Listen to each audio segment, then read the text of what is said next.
Perkenalkan, nama saya Setia Mesari dengan NIM 2202010116. Jadi di sini saya akan menjelaskan atau memaparkan pemahaman saya terhadap materi pertemuan 3 sampai dengan pertemuan 7 mata kuliah Etika Profesi dan Tata Kelola Korporasi semester 6 kelas B. Yang pertama yaitu teori etika dan penalaran moral pada pertemuan 3. Etika berasal dari kata Yunani, ethos yang berarti kebiasaan atau karakter. Dalam konteks profesional, etika digunakan untuk menilai benar atau salahnya suatu tindakan, bukan berdasarkan emosi atau tekanan, tapi melalui pertimbangan yang rasional.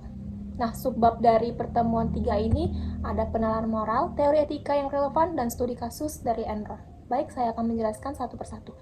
Penalaran yang pertama ya. Penalaran moral adalah proses berpikir kritis dalam menilai apakah suatu tindakan pantas secara etis. Nah, di sini dalam praktiknya, seorang akuntan harus mempertimbangkan yang pertama yaitu apakah tindakan ini adil, yang kedua apakah merugikan orang lain, dan yang ketiga apakah tindakan ini bertentangan dengan komitmen profesional. Nah, jadi penilaian moral ini harus menilai apakah suatu tindakan itu pantas secara etis. Sebab yang kedua yaitu teori etika yang relevan. Teori utama yang digunakan untuk menilai tindakan etis dalam profesi yaitu ada 4. Yang pertama, egoisme. Egoisme ini mengutamakan kepentingan pribadi dalam konteks profesional. Ini beresiko mendorong akuntan melanggar etika demi keuntungan kepribadiannya sendiri. Hal yang harus dihindari ini yaitu sangat-sangat tidak lazim digunakan ya. Bukan maksud tidak lazim digunakan, ini harus dihindari oleh para akuntan yaitu bersikap egois. Nah, yang kedua yaitu utilitarianisme. Ini menilai tindakan berdasarkan dampaknya bagi kebahagiaan orang banyak. Akuntan berpikir utilitarianisme ini akan mempertimbangkan bagaimana keputusan memengaruhi semua pihak, bukan hanya perusahaan. Dan yang ketiga yaitu Kant and deontology. Deontologi adalah teori etika yang menilai moralitas suatu tindakan berdasarkan kewajiban, bukan konsekuensinya. Dan yang terakhir yaitu etika deontologis. Ini prinsip moral tanpa syarat, berlaku mutlak, bukan tergantung hasil. Nah, saya akan bahas studi kasus Enron yang ada pada pertemuan 3, yaitu kasus Enron adalah cerminan dari kegagalan penalaran moral dan pelanggaran prinsip etika akuntansi. Enron menyembunyikan utangnya lewat entitas khusus atau SPA, mencatat utang sebagai pendapatan, mengelabui investor dengan laporan keuangan yang palsu. Nah, pelanggaran etika dalam kasus ini meliputi integritas karena dia melakukan manipulasi laporan. Yang kedua yaitu objektivitas. Keputusan tidak bebas dari konflik kepentingan. Dan yang ketiga yaitu perilaku profesional, tidak mematuhi standar akuntansi yang berlaku. Kasus ini menunjukkan betapa pentingnya teori etika dan penalaran moral dalam pengambilan keputusan. Tanpa itu, profesi akuntansi bisa menjadi alat penipuan yang sistematis. Nah, yang kedua yaitu proses kognitif dan keputusan etis dalam profesi akuntansi pada pertemuan 4. Nah, di sini ada teori Kohlberg atau perkembangan moral. Lawrence Kohlberg membagi perkembangan moral menjadi 3 tingkat. Yang pertama ada level 1, level 2, dan level 3. Level 1 ini prakonvensional, keputusan berdasarkan hukuman atau keuntungan kepribadian. Pada tingkat ini, penilaian moral didasarkan pada kepentingan pribadi dan konsekuensi langsung dari suatu tindakan. Level kedua yaitu konvensional, berdasarkan norma sosial dan aturan hukum. Tindakan ini dinilai benar apabila memberikan keuntungan pribadi. Prinsipnya itu saling menguntungkan mulai muncul di tahap ini. Level ketiga yaitu pasca konvensional, berdasarkan prinsip universal seperti keadilan dan hak asasi. Penilaian moral berdasarkan keinginan untuk menyenangkan orang lain. Individu pada tingkat ini memiliki pemahaman moral yang lebih universal dan reflektif. Mereka mampu mengevaluasi aturan yang berlaku dalam menilai secara kritis berdasarkan prinsip etika. Nah, subbab yang kedua yaitu ada model 4 komponen James Rees. Rees mengembangkan pendekatan praktis dengan 4 komponen. Yang pertama, moral sensitivity, yaitu mampu mengenali isu etis. Yang kedua yaitu moral judgment. Ini menentukan benar apa tidaknya. Menentukan apa yang benar. Dan yang ketiga yaitu moral motivation. Ini melakukan yang benar. Yang keempat yaitu moral karakter, berani bertindak sesuai dengan prinsip. Nah, di sini ada kasus Barbara, a team player pada pertemuan 4. Barbara, seorang auditor junior, menemukan kelemahan sistem persediaan yang tidak ingin dilaporkan oleh tim audit. Meskipun mayoritas tim memilih diam, Barbara tetap ingin melaporkan. Barbara pada level di pasca konvensional. Dia berpikir berdasarkan prinsip moral, dan rekan-rekannya ini masih di level konvensional, mengutamakan harmoni tim. Ini menunjukkan pentingnya keberanian moral dalam praktik profesional akuntansi.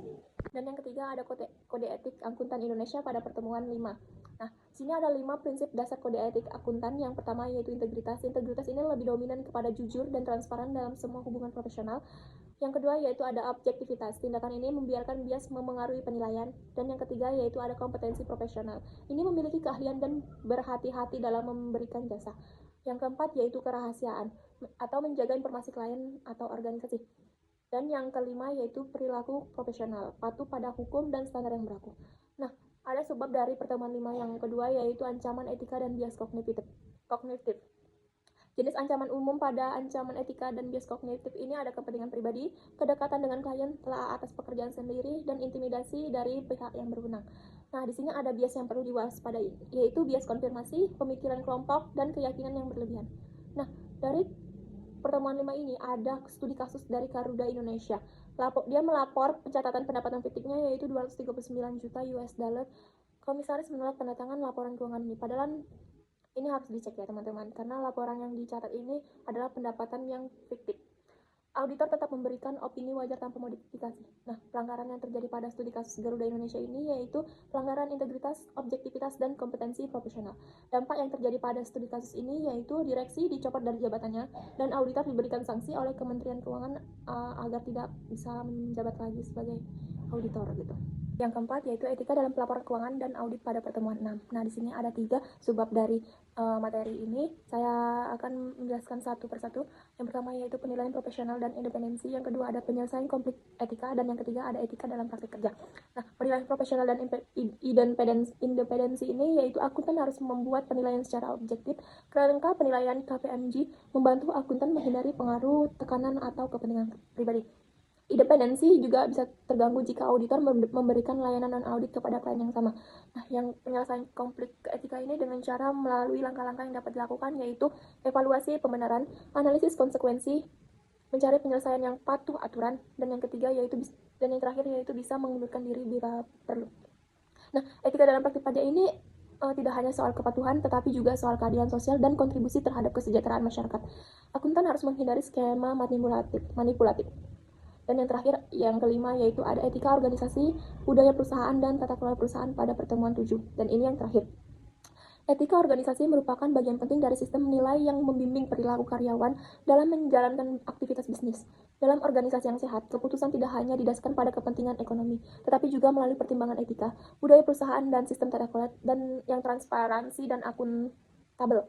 Nah, di sini ada beberapa subbab yang saya bahas pada pertemuan 7 ini. Yang pertama yaitu hubungan etika individu, organisasi, dan budaya perusahaan. Etika individu ini keyakinan pribadi tentang benar dan salah pada kayak kehidupan sehari-harinya dia lakukan. Ada budaya perusahaan, ini nilai bersama, kebiasaan, dan pola pikir kolektif. Dan yang ketiga yaitu etika organisasi, pedoman formal dan informal yang mengarahkan perilaku kolektif. Yang kedua, sebab kedua yaitu pada pertemuan 7 ada pembentukan dan penguatan budaya organisasi. Budaya organisasi adalah kepribadian perusahaan yang terbentuk melalui proses sosialisasi, penetapan iklim etika, aturan, dan sistem. Sebab yang ketiga pada pertemuan 7 ini yaitu faktor penentu pandangan etis karyawan. Beberapa hal yang memengaruhi bagaimana karyawan menilai etika di tempat kerja, antara lainnya yaitu dengan kepemimpinan, budaya organisasi, keselarasan nilai, peluang, dan tekanan. Dan sebab yang terakhir yaitu ada studi kasus atau kegagalan dari tata kelola di Satyam di negara India. Satyam Computer Service yaitu contoh kegagalan tata kelola dan budaya organisasi. Selama 8 tahun, CEO Ramalinga Raju memalsukan laporan keuangan dengan dukungan komite audit pasif, dewan direksi tidak independen, dan auditor eksternal lainnya lalai. Pada kasus ini menunjukkan pentingnya sinergi antara budaya etika, pengawasan internal, dan keberanian individu untuk bertindak secara benar. Nah, ini saja yang bisa saya sampaikan atau yang saya paparkan. Kurang lebihnya saya mohon maaf. Terima kasih.